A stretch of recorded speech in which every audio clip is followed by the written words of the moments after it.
Hi guys, Tim here. I just need to chat to you about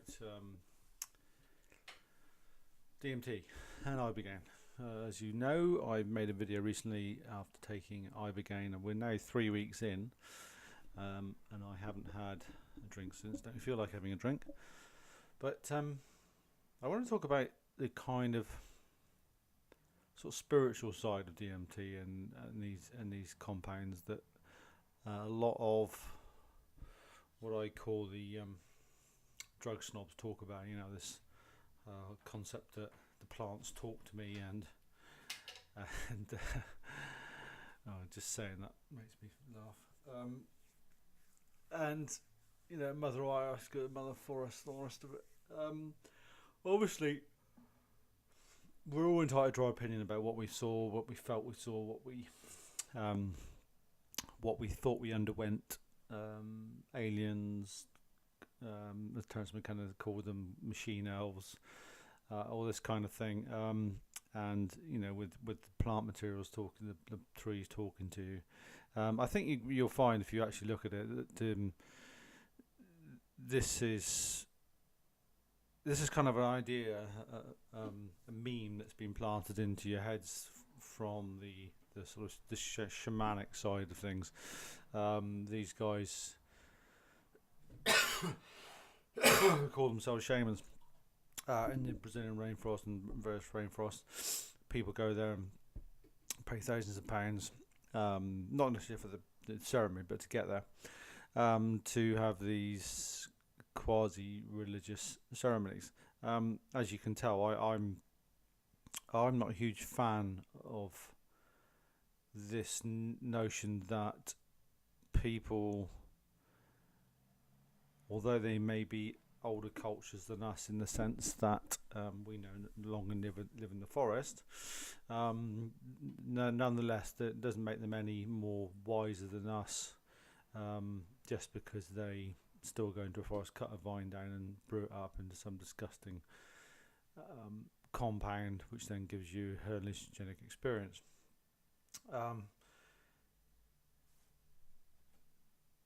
The reason I say this is not that I'm saying that you don't have that it isn't the tree spirits and that it isn't Mother Earth talking to you. I'm sure there may be something in that, but what I'm saying is you have to be very careful when you go off and do these ceremonies. One, that you get an accredited, or accredited. There is no accreditation, but a shaman who is genuine. There seems to be a lot of reports from people women who've been felt up, touched inappropriately, people who've spent a lot of money, shamans. I mean, there's even people who've died, whether it's from the ayahuasca or just the fact that it was just their time. I don't know, but I just get a bit worried when you see these shamans bouncing around, telling you it's a tree spirits, blowing smoke over you, waving rattles, all this fucking malarkey. I personally have made and taken DMT 50 odd times. That's pure DMT on its own, which I granted is only a short-lived trip, but I can fucking assure you that you do see the other side, and it is intense. And what I like about it is that I've come to my own conclusion. I've made my own mind up of what I may or may not have seen. Certainly, my initial experiences did feel like when I say I, my spirit, my soul, whatever you want to call it, had travelled to another dimension, another place, saw things that are just so hard to describe. I mean, words just don't do them justice. So anybody watching this who's done ayahuasca or DMT will know what I'm talking about. I didn't see machine elves. I saw something akin to almost like a Disney film type scenario. Very, very bright colours. These little pop-up characters, which were more like something out of that film with the Wicked Queen, the Red Queen, Alice with the Looking Glass, with the cards popping up. more like that really. And I've so after 50 trips, you see something new every single trip. I certainly got the sense that there was a higher force at work. Something that's even after 50 trips is just unexplainable. Now we can call that what we like. God is the favourite word for it. Obviously, when you start saying God, people start getting, well, you're talking about religion. That's not what I mean. I'm talking about just a higher spirit, a higher consciousness, whatever you want to call it. It's created everything, and everything is in motion, and it's the source of all knowledge, as you, if you will. But equally, you have to remain. You have to remain.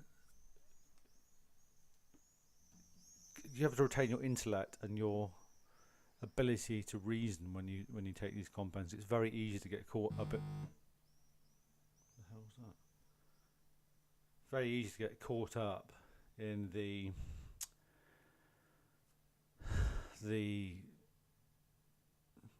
almost like the circus of it all.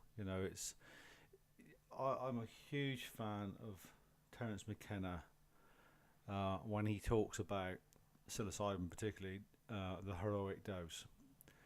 5 grams psilocybin, and you can take that into mean 50 milligrams of DMT smoked in a darkened room on your Todd, on your absolute own.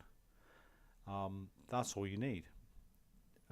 If you then want to go off to the jungle and sit around with a load of complete strangers, obviously they become friends. I do realise that, and listen to them throwing up and urging, and I've watched some of the videos, and it's just not my cup of tea at all. I mean, I'm not saying I wouldn't go.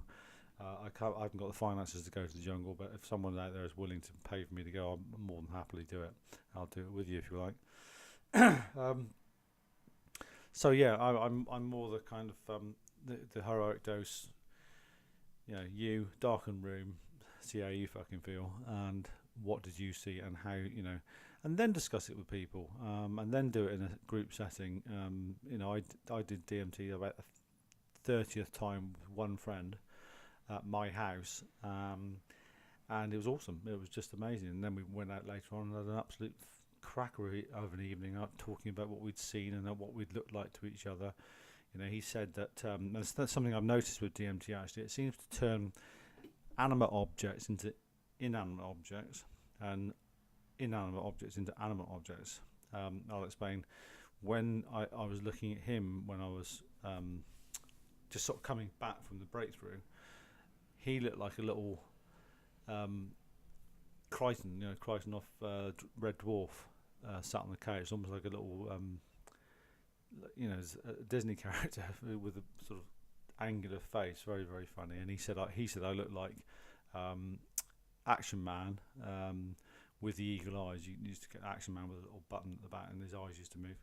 And he said that's how I looked. So it's hilarious. And one thing we both noted as well, and it's something I'd noticed for a long time, is that when you come back from the breakthrough and you're sort of coming down, if that's even the right word, my living room was just 3D Aztec symbols bouncing off, coming out of the walls, almost like they'd been painted on, but 3D. And we both saw that. So there's some sort of common aspects of it as well. So yeah, I thought I'd give you a little bit of update, just some thoughts. I'm not trying to piss people off, but I suppose I'm sure I will. Especially particularly if you paid a lot of money and gone to the jungle. And as I said, if there's anybody out there who wants to take me along with them and hold their bags and go through a ceremony, I'm more than happy to. But what I'd like to do is take some powdered DMT with me and give it to the shaman and see how he reacts to that. Okay, good talking to you. Hit me back with some feedback, as I'm sure you will. Take care.